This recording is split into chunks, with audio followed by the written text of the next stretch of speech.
Siapa pula dia? Ada aja cewek nangis di tengah hutan. Jangan-jangan setan, Joyu.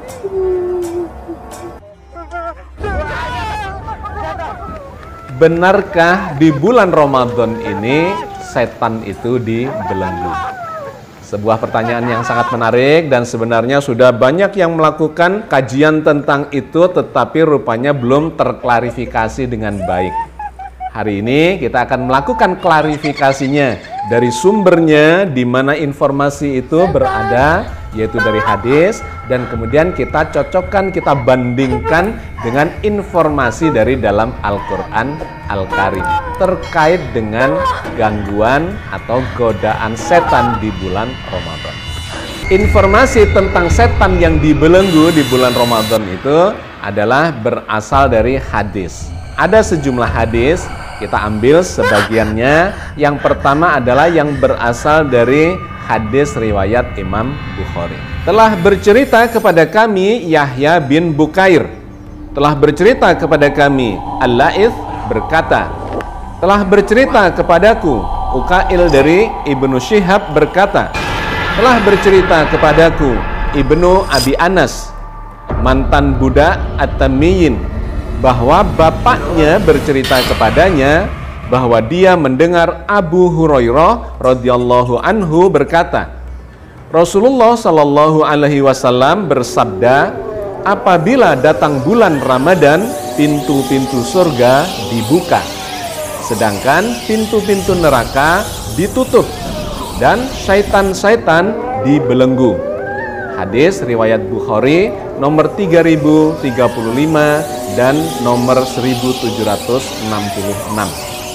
Jadi Imam Bukhari menceritakan tentang riwayat itu, hadis itu di dalam dua nomor hadisnya, di mana hadisnya itu redaksinya sedikit berbeda, tetapi poinnya sama. Ada tiga hal yang diinformasikan. Yang pertama, di bulan Ramadan pintu-pintu surga dibuka. Yang kedua, pintu-pintu neraka ditutup. Dan yang ketiga, setan-setan itu dibelenggu. Maka berdasarkan hadis ini muncul kesimpulan bahwa ketika Ramadan itu datang, maka setan itu tidak mampu mengganggu manusia, dikarenakan digambarkan oleh hadis ini setan dibelenggu. Dan yang kedua, kemudian pintu surga dibuka, artinya begitu mudahnya orang untuk memasuki surga ketika berada di bulan Ramadan.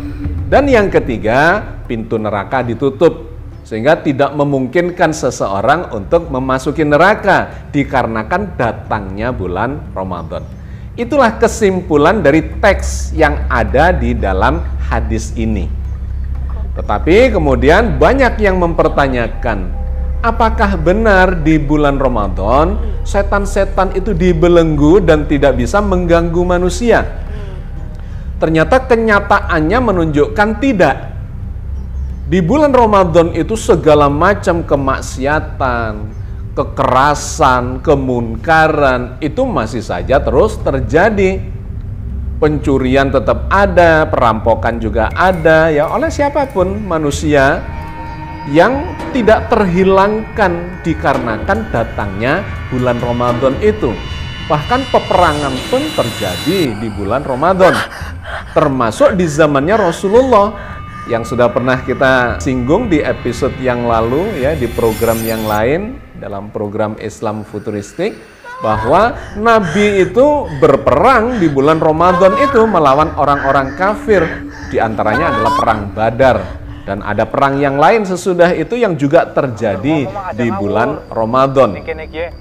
Artinya ternyata bulan Ramadan tidak menghalangi munculnya kekerasan, munculnya kemaksiatan, munculnya kemunkaran, itu tetap terjadi. Sehingga terkait dengan surga yang pintunya terbuka lebar dan neraka yang ditutup rapat-rapat, itu juga tidak menggambarkan bahwa ketika Ramadan datang, otomatis semuanya akan melakukan kebajikan yang menyebabkan dia pantas masuk surga dan diharamkan masuk neraka. Sahabat sekalian, kita perlu melakukan klarifikasi terhadap makna hadis ini.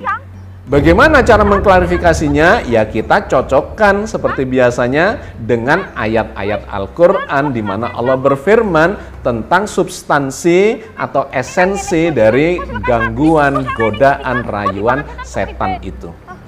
Nah, hadis semacam ini ternyata tidak muncul hanya dari Imam Bukhari, melainkan juga diriwayatkan oleh Imam Muslim. Telah menceritakan kepada kami Yahya bin Ayub dan Qutaibah dan Ibnu Hujr, telah menceritakan kepada kami Ismail, ia adalah Ibnu Ja'far, dari Ibu Suhail, dari bapaknya, dari Abu Hurairah radhiyallahu an, bahwa Rasulullah Shallallahu alaihi wasallam bersabda, bila bulan Ramadan tiba, maka dibukakanlah pintu-pintu surga, pintu-pintu neraka ditutup, dan setan-setan pun dibelenggu. Hadis riwayat Muslim nomor 1793.